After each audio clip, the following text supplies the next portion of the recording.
Hello everyone, welcome to the Hard Reset channel, and today I'm going to show you how to enable autofill accessibility in the Bitwarden password manager.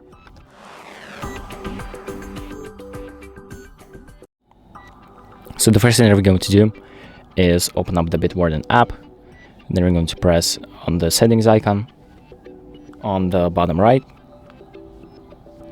and then we're going to select autofill, and then scroll down to use accessibility and enable this option.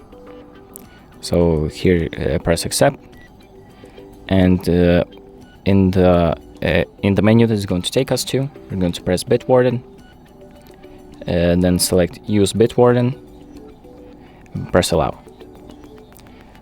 So now that that option is enabled, we can return to the app, and as you can see, user accessibility is enabled now. So that's about it. Thank you for watching. I hope this video helps you, and make sure to like and subscribe.